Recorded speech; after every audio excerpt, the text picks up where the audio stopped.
अस्सलाम वालेकुम students, welcome to Aspire online classes. मैं आपका मैथमेटिक्स टीचर शहबाज महराज और चलते हैं लेक्चर नंबर 7 की जानिब। लेक्चर नंबर 7 में हम पढ़ेंगे एक्सरसाइज 1.3 का क्वेश्चन नंबर 3, 4 एंड 5। इसके साथ आपके लिए एक असाइनमेंट होगी और चलते हैं लेक्चर की जानिब। एक्सरसाइज 1.3 और इसका क्वेश्चन नंबर 3, सिंप्लीफाई। हमने आयोटा की डिफरेंट पावर्स को सॉल्व करके इनका या आंसर 1 आना है या -1 आना है, या आयोटा आंसर आएगा या माइनस आयोटा आएगा। इस तरह का ऑलरेडी हमने क्वेश्चन एक सॉल्व किया है एक्सरसाइज 1.2 में क्वेश्चन नंबर 4, जिसमें हमने ये कहा था कि ये ऑब्जेक्टिव पॉइंट ऑफ व्यू से इम्पॉर्टेंट क्वेश्चन है और उसका 4th पार्ट बहुत इंपॉर्टेंट शॉर्ट क्वेश्चन भी था।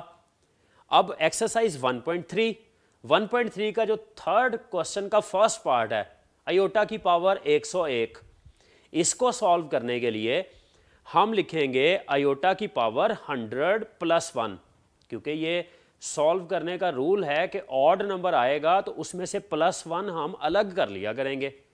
तो +1 अलग किया, आयोटा 100 बाकी होगा। आयोटा की पावर 100 को अलग कर लें और आयोटा की पावर 1 को अलग कर लें। जो 100 पावर है उसको लिख सकते हैं 2 × 50। तो आयोटा स्क्वायर सारे की पावर आ जाएगी 50 इंटू आयोटा वैसे ही, और बाद में आयोटा स्क्वायर की जगह पर लगा देंगे -1। अब -1 की पावर 50 वो तो आ जाएगा +1। +1 जब आयोटा से मल्टीप्लाई होगा तो अल्टीमेटली हमारा आंसर आ जाएगा आयोटा। सेकेंड पार्ट की जानिब चलते हैं, -a आयोटा की पावर 4। तो इसके सॉल्यूशन के लिए देखें हमारे पास इसमें 2 हिस्से हैं, एक है -a और दूसरा है आयोटा। तो -a की पावर 4 अलग की और आयोटा की पावर 4 अलग कर दी। -a की पावर 4 का आंसर आ जाएगा +a की पावर 4, और आयोटा की पावर 4 को लिख सकते हैं आयोटा स्क्वायर का स्क्वायर। अब आयोटा स्क्वायर की जगह पे -1 पुट कर देंगे और -1 का स्क्वायर 1 आएगा। 1 को जब a की पावर 4 से मल्टीप्लाई किया जाएगा तो उसका आंसर आ जाएगा a की पावर 4। तो ये हमारा सेकेंड पार्ट का सॉल्यूशन। थर्ड पार्ट, आयोटा की पावर -3। हमने ये सीखा था जब पावर ऑड नंबर आएगी तो +1 अलग कर लेना है।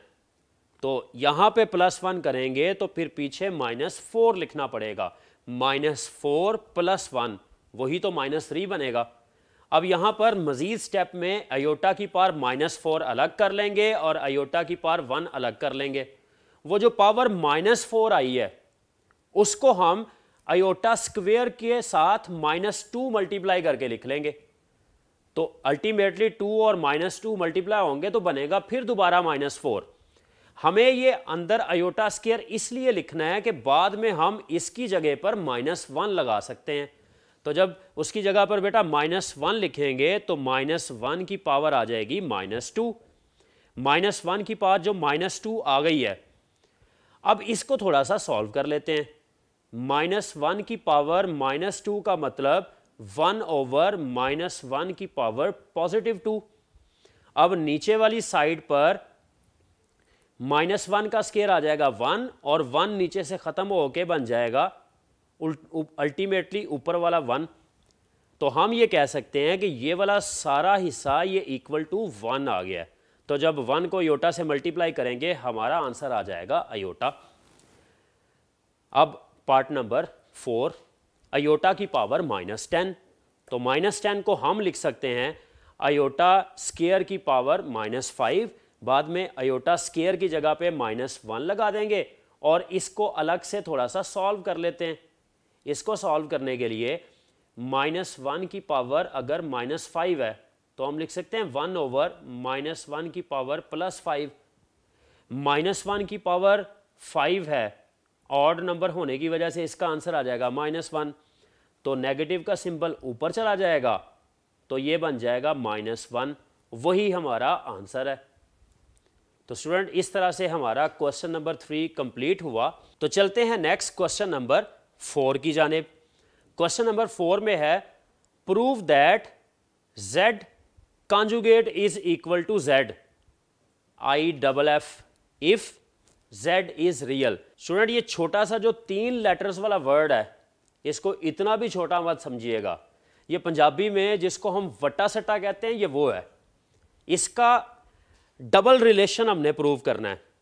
वट्टा सट्टा मीन्स आप समझते तो होंगे कि अगर शादी करके घर में लड़की लेके आए हैं तो दूसरी तरफ भी शादी करके अपने घर से लड़की भेजनी है, यानी क्रॉस मैरिजेस होती हैं। यहाँ पे भी क्रॉस मैरिजेस होने वाली हैं। हमने एक दफ़ा इसको सपोज करना है और प्रूव करेंगे ये वाली साइड, देन अगेन हम इसको लेट कर लेंगे कि ये z रियल नंबर होता है और प्रूव करना है हमने कि z is equal to z conjugate. दो तरफा प्रूव करना है हमने। IFF इफ लिखा हुआ आ जाए या इफ एंड ओनली इफ लिखा हुआ आ जाए, दो तरफा प्रूव करना होगा। तो सबसे पहले हमें इस क्वेश्चन के लिए चाहिए 2 नंबर्स, एक z, तो लेट कर लेते हैं z is equal to a plus iota b, तो z कॉन्जुगेट हो जाएगा a माइनस आयोटा b। यहां से स्टार्ट होता है हमारा अब प्रूफ करने वाला सिलसिला। पहले पार्ट का नाम हम रखेंगे इफ पार्ट, क्योंकि ये वर्ड अपने अंदर 2 पार्ट्स रखता है। एक का नाम होता है इफ पार्ट और दूसरे का नाम होता है ओनली पार्ट। इन दोनों पार्ट्स को अलग अलग हम प्रूफ करेंगे। तो इफ पार्ट में लेट कर लेते हैं z conjugate is equal to z, जैसा कि हमने शुरू में बात की कि ये 2 वेज मैरिजेस वाला कॉन्सेप्ट अप्लाई होता है। यहाँ पे हमने एक दफ़ा लेट कर लिया z conjugate is equal to z, तो अब दूसरी तरफ जाके z इज रियल हमने प्रूव करना है। तो we prove that z is real. अब इसको प्रूव करने के लिए हमारे पास स्टेटमेंट है z conjugate is equal to z, तो यहाँ पर वैल्यूज पुट करते हैं। z कॉन्जुगेट की value a minus iota b और z की value a plus iota b। अगर मैं a को दोनों तरफ से कैंसिल करूं तो बाकी बचेगा minus iota b is equal to iota b। और अगर ये वाला माइनस आयोटा b अगर दूसरी तरफ जाके हम ऐड कर दें तो आ जाएगा 0 is equal to iota b plus iota b, तो ये बन जाएगा 2 iota b is equal to 0। अब अगर 2 आयोटा से डिवाइड कर दिया जाए तो 2 आयोटा से जब आप डिवाइड करेंगे तो b is equal to 0 over 2 iota. 0 के नीचे अगर नॉन ज़ीरो नंबर आ जाए तो उसका अल्टीमेट आंसर तो 0 ही होता है। तो सो यहाँ से हम एक बात निकाल सकते हैं कि यहाँ पे b इक्वल टू 0 होगा। अब b इज इक्वल टू 0 अगर मैं इक्वेशन नंबर 1 में पुट कर दूँ, पुट इन इक्वेशन नंबर 1, जब यहाँ पर b की वैल्यू 0 लगाऊंगा तो वहाँ से z is equal to a plus 0 iota आएगा और ये 0 आयोटा वाली टर्म ख़त्म हो जाएगी तो सिर्फ a बचेगा। तो मीन्स इसमें कोई आयोटा वाला पोर्शन नहीं है। अगर किसी नंबर में आयोटा नहीं होता तो हम उसको रियल नंबर भी कह सकते हैं। तो सो यहाँ से रिजल्ट आ गया z इज़ रियल। यही हमने प्रूव करना था, क्योंकि इफ़ पार्ट में हमने लेट किया था z conjugate is equal to z और प्रूव करना था z इज़ रियल नंबर। अब चलते हैं अपने ओनली पार्ट की जानिब। ओनली पार्ट में रिवर्स होगा। अब इसका लेट करेंगे z इज़ रियल और प्रूव करना होगा हमें z conjugate is equal to z। तो सबसे पहले हमारे पास है z इज़ रियल। अगर z रियल है, किसी भी रियल नंबर में इमेजिनरी पार्ट हमेशा 0 होता है, तो हम लिख देंगे implies imaginary part b is equal to 0। क्योंकि जो हमने शुरू में लेट किया हुआ है z, उसमें रियल पार्ट a है और इमेजिनरी पार्ट b है, लिहाजा हमने imaginary part b is equal to 0 रख लिया है। और अगर ये 0 है तो हमारे पास z हो जाएगा a प्लस 0 आयोटा, यानी वो a के इक्वल, और z कॉन्जुगेट आ जाएगा a माइनस 0 आयोटा, यानी वो भी a के इक्वल। हम ऐसे भी कह सकते हैं कि b इज इक्वल टू 0। ये दोनों वैल्यूज हमने इधर पुट कर दी हैं। तो जब उधर वैल्यू लगाई हमने तो हमारे पास z की एक वैल्यू a आ गई और z कॉन्जुगेट की दूसरी वैल्यू भी a ही आ गई, जिसका नाम 2 और 3 रखा। तो from equation number 2 and 3, equation number 2 और 3 से अगर एक एक साइड बराबर है तो दूसरी साइड भी तो इक्वल होगी ना। तो चलें उनको इक्वल लिख देते हैं और बस यही तो प्रूव करना था, क्योंकि z रियल हमने लेट किया था और प्रूव करना था z conjugate is equal to z। तो रिजल्ट हमारा यहाँ से क्या निकला?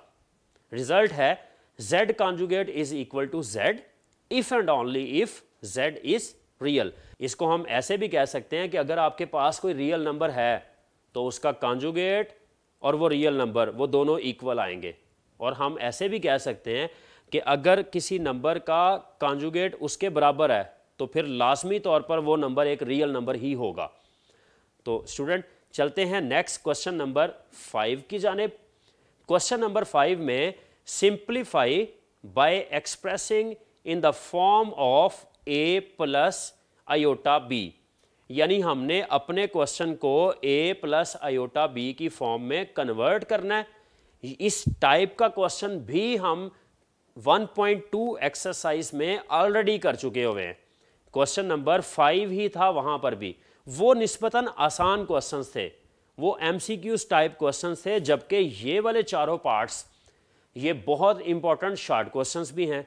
तो इसके पहले शॉर्ट क्वेश्चन की जानिब चलते हैं। 5 + 2 √-4, हमने इसको सॉल्व करना है। तो सबसे पहले ये जो -4 अंडर रूट के अंदर लिखा हुआ है इसको हम लिख दें 1 × 4, और फिर बाद में इस -1 को अंडर रूट के साथ अलग कर लेंगे और 4 को अंडर रूट के साथ अलग कर लेंगे।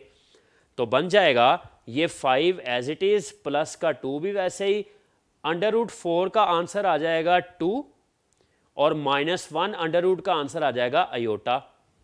तो अगले स्टेप में 5 एज इट इज़ ये 2 × 2 ये 4 बन जाएगा।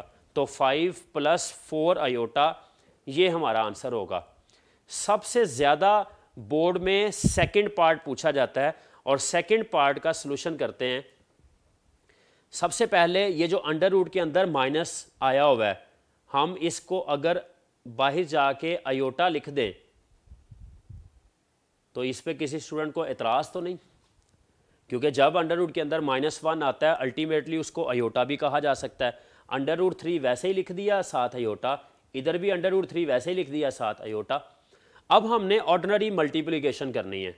मल्टीप्लिकेशन के लिए 2 को मल्टीप्लाई करेंगे 3 के साथ और 2 को मल्टीप्लाई करेंगे अंडर रूट 3 आयोटा के साथ, वो बन जाएगा 6 + 2 अंडर रूट 3 आयोटा।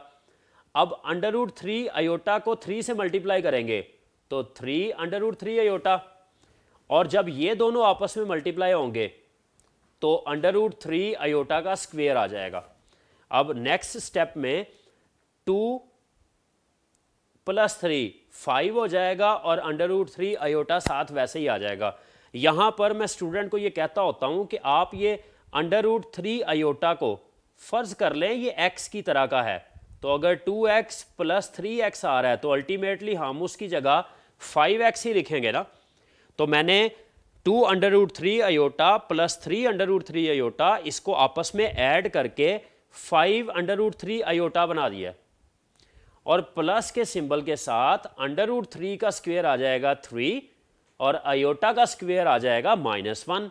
वो -1 जब प्लस के साथ मल्टीप्लाई होगा तो सिंबल माइनस हो जाएगा। अब हमारे पास जो बच गया है 6 में अगर -3 लगाएंगे तो वो आंसर आ जाएगा 3 और प्लस का 5 अंडर रूट 3 आयोटा वैसे ही आ जाएगा। यहाँ पे ये क्वेश्चन कंप्लीट हुआ। तो चलते हैं क्वेश्चन नंबर 5 के थर्ड पार्ट की जानिब।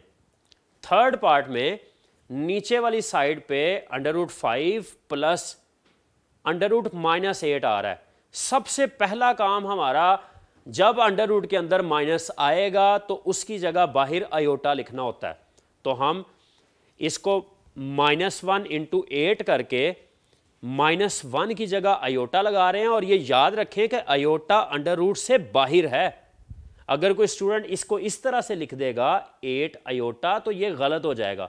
आपको हमेशा अंडर रूट 8 लिख के आयोटा उससे बाहर लिखना है।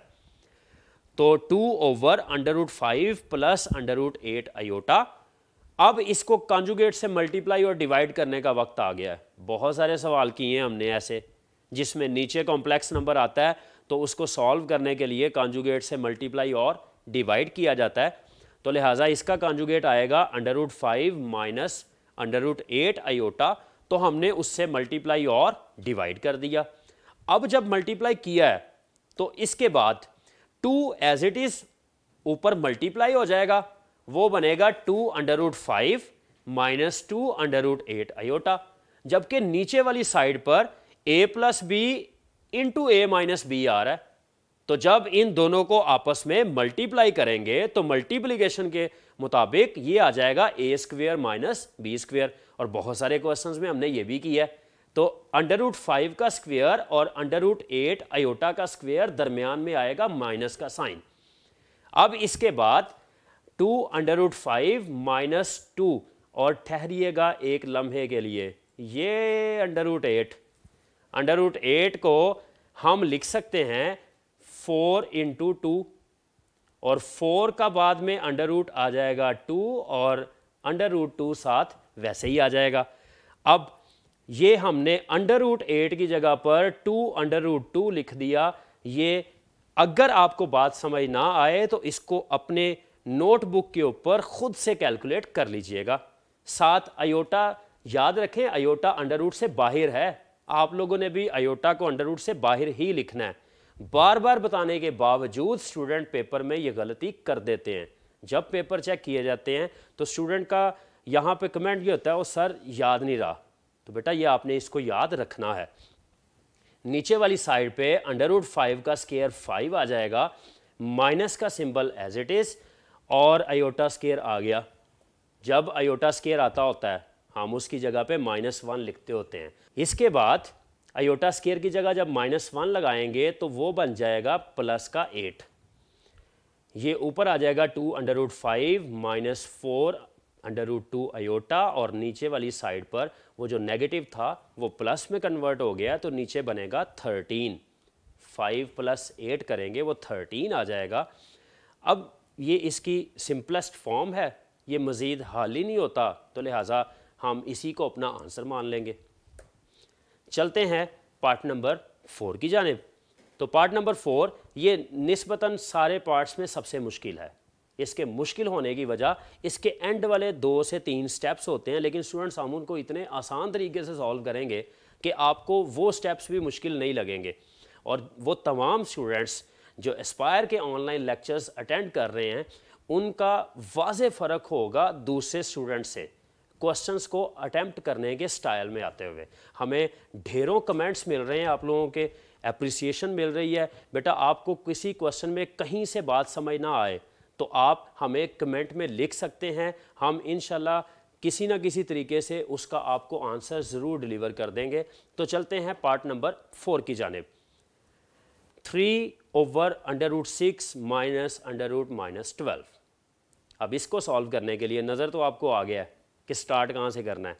नीचे आ गया है अंडर के अंदर माइनस, तो जब अंडर के अंदर माइनस आएगा सबसे पहले -1 × 12 लिखा है उसको, बाद में उस -1 अंडर की जगह पर आयोटा लिखा है और आयोटा अंडर से बाहर लिखा है, तो ये माइनस ही रहेगा,